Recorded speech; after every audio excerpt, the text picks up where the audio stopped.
Hey guys, John V from PhoneArena here. I'm live here at the New York Samsung Unpacked event, and I'm checking out, first time here, the new Samsung Galaxy Note 4. It was announced today. They didn't really go into much detail about the specs, pricing, availability, but we have here in the flesh. I'm going to give you a quick tour on this device. So, Note 4, obviously just by looking at it, the design is iconic. It utilizes the same design that we've seen on previous Galaxy devices. So it's a familiar looking thing.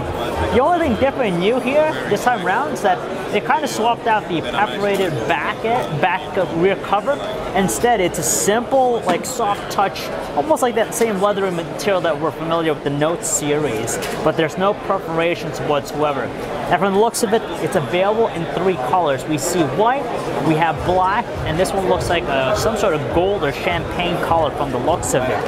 Another new addition to the design here, if you take a closer look, you can see that it now sports a more, looks like a brushed aluminum trim around the side. So it does give it a premium quality to the design. So something that you kind of hope to see with the Note series here. So it just elevates its sophistication. And overall, the construction's decent. Still kind of plasticky towards the rear here, and you could definitely tell that it's like a little bit hollow, but again, with the plastic construction, it just makes the handset pretty lightweight to hold the hand. So it still requires two-handed operation, of course. Another thing worth mentioning is that it features the same size display, so 5.7 inch, but they've managed to reduce the bezel around the sides of the phone, so you can see how skinny they are, even the top here. So it still, manages to have a smaller footprint than last year's model. So design is a little bit exciting. There's some subtle improvements, but for the most part, it's a familiar looking thing. The button placements are all the same areas. You have the power button on the right side. It has a more distinguishable feel to it. On left, you have the volume controls here. It's actually a singular piece, but the top and bottom edges are a little bit raised. On the top side of the phone, it looks like we have the usual stuff here. It looks like the 3.5mm headset jack. You have a noise cancellation microphone, and of course an IR blaster that doubles as a universal remote. If you look closer to it, you can see it has a beveled trim. Something that we've kind of seen on several devices, this year alone. And there are these two spots right here. I'm not sure what they are, but it looks like just separators for the trim on the side. I don't think that's where the LED light indicator is. On the bottom edge, you have just the micro USB port. I'm going to assume it's a micro USB 3.0 here. You have the 2 microphones from the looks of it, and you have a slot here for the S Pen. They didn't mention if this device has a water resistance rating, but I highly doubt that because the S Pen here, the slot for the S Pen is left exposed, and the S Pen, of course, just fits into there when you're not using it. So overall, the design is nice, a different change, finally, some premium qualities to the construction. The metal trim is really nice, a more sophisticated look, and we definitely appreciate the more premium quality. So let's talk about some of the other new additions and changes, upgrades we're seeing to the handset. So first, talk about the rear camera. It's a 16 megapixel sensor in there, so it's a slight increase from last year's model. They managed to throw in optical image stabilization, so that's a neat feature to have. So if you're using the phone, taking photos and videos, it's going to stay stable, so it's going to be nice for taking videos. You can also see right below the camera, you have a module right there. It's the fingerprint sensor and the LED flash. So just like the Galaxy S5, you're going to be able to take your pulse with the S-Fit application here. It's a novel feature, but some people who are into fitness will definitely appreciate that. And the other new addition to the Note 4 here is the fingerprint sensor. So it employs the same functionality as the Galaxy S5. So basically you swipe your finger below like that. If it recognizes your fingerprint, it's stored. You're going to be able to unlock the phone. They haven't really talked much about there's any other additional functionality with it though. And you have also the front-facing camera here. and it looks like your light and proximity sensors as well. So this was something we were kind of expecting, seeing that the LG G3 set the pace with its Quad HD display. So the Note 4, just like that handset, features a Quad HD display. So that's 1440 by 2560 pixels. And when you pair it with its 5.7-inch display, you're going to get some really crisp looking details. Now, I'm looking at here from a normal viewing distance, so a good, foot away.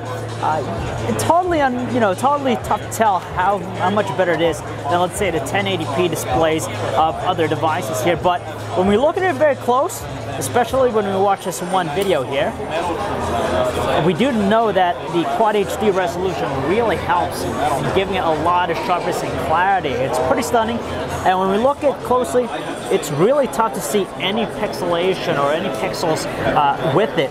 So it's pretty amazing, super sharp, super clear. It's again the same Super AMOLED technology that we're familiar with Samsung's line of smartphones.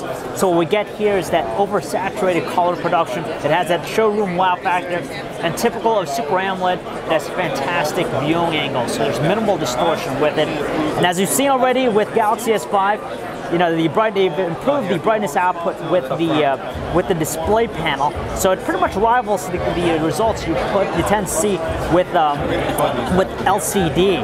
So a pretty sharp screen, Super AMOLED, 5.7 inches, a lot of detail in this, and again, just another great addition to the Note 4. I'm going to quickly talk about the new Samsung Touchwiz experience. It's running here on the Samsung Galaxy Note 4. It's running on top of Android 4.4 KitKat, and this, from looking at it, it doesn't stray too much from what we have the Galaxy S5 already. The home screen, all the way on the left, you have your flipboard feature here, so you can cycle through a bunch of different content. I'm not sure if this is integrated with the My Magazine feature that we saw before, but it is flipboard on here. As far as the visuals are concerned, it's still typical Touchwiz. A little bit of cartoony side. It doesn't really have that modern appeal like Sense 6 or the new custom UI that we've seen from LG's camp. You can see the app panel, typical grid layout here. You're going to have your notifications panel. You're going to have access to all the connectivity features, and of course, being a Note device, you're going to have awesome integration with the multi-window feature. So it's a powerhouse when it comes to productivity tools. Now, I do notice something different here with the Touchwiz experience. So basically, you could have one application running here. You'll have the calendar, let's say, for example, and certain applications, it looks like it's going to be layered on top of another one here. For example, the calculator.